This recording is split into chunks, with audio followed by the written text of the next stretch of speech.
दिल्ली में आंदोलन के बाद चर्चा में आई कॉकरोच जनता पार्टी यानी सीजेपी अब बिहार की राजनीति में भी सुर्खियों में है। लेकिन कहानी में ऐसा मोड़ आया जिसने बिहार की राजनीति में नई बहस छेड़ दी।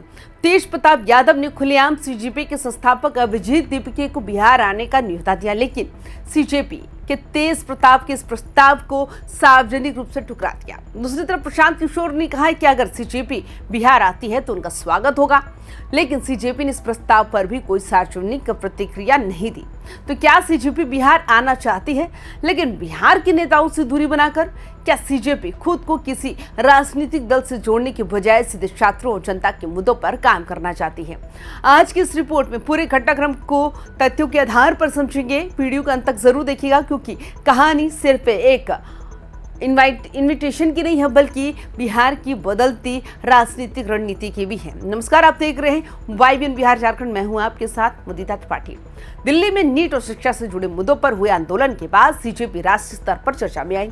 इसी दौरान बिहार में भी छात्रों ने कई जगह प्रदर्शन किए। इसके बाद बिहार के पूर्व मंत्री और जनशक्ति जनता दल के प्रमुख तेज प्रताप यादव ने सोशल मीडिया पर सीजेपी संस्थापक अभिजीत दीपके से अपील की। उन्होंने लिखा कि बिहार की मौजूदा राजनीतिक परिस्थिति को देखते हुए मजबूत जन आंदोलन की जरूरत है। उन्होंने अभिजीत दीपके से बिहार आने और सम्राट चौधरी के नेतृत्व वाली सरकार के खिलाफ आंदोलन का नेतृत्व करने का आग्रह किया। तेज प्रताप ने यह भी कहा कि उनके पार्टी और समर्थक पूरा सहयोग देंगे, लेकिन फिर आया बड़ा मोड़। तेज प्रताप की इस अपील के कुछ ही समय बाद सीजेपी ने अपने आधिकारिक सोशल मीडिया अकाउंट से जवाब दिया। जवाब में कहा कि पेपर लीक सिर्फ दिल्ली का नहीं बल्कि पूरे देश का मुद्दा था। सीजेपी ने सवाल उठाए कि अगर हर मुद्दे पर छात्र संघर्ष करें और नेता सिर्फ राजनीतिक लाभ ले तो ये स्वीकार नहीं किया जा सकता। उन्होंने ये भी पूछा कि तेज प्रताप यादव खुद छात्रों के आंदोलनों में कितनी बार एक्टिव रहे और शामिल हुए।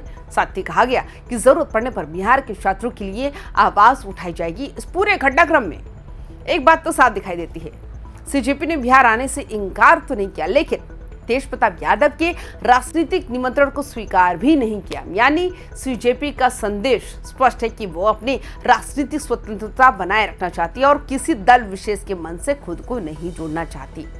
अब आते हैं प्रशांत किशोर पर। जो जनसुराज के सूत्रधार प्रशांत किशोर ने कहा कि अगर सीजेपी बिहार आती है तो छात्रों के मुद्दों पर काम करती है तो उनका स्वागत है। उन्होंने कहा कि जो भी लोकतांत्रिक तरीके से सरकार को चुनौती देना चाहता है वे उसके साथ खड़े हैं।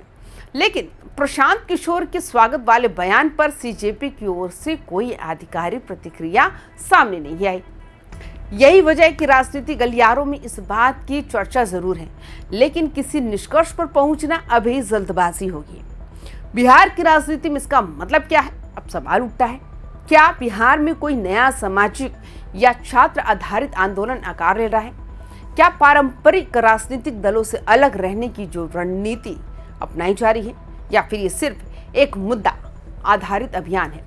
फिलहाल उपलब्ध तथ्यों से इतना ही कहा जा सकता है कि सीजेपी ने सार्वजनिक रूप से तेज प्रताप यादव के इनविटेशन को स्वीकार नहीं किया और प्रशांत किशोर के बयान पर कोई आधिकारिक समर्थन या विरोध दर्ज नहीं कराया। अगर भविष्य में सीजेपी बिहार आती है तो सबसे ज्यादा असर छात्र राजनीति पर देखने को मिल सकता है, क्योंकि नीट, पेपर लीक, भर्ती परीक्षाएं और रोजगार जैसे मुद्दे पहले से ही बिहार में बड़े राजनीतिक विषय बने हुए हैं। हालांकि अभी तक सीजेपी ने बिहार में किसी औपचारिक कार्यक्रम या अभियान की घोषणा नहीं की है।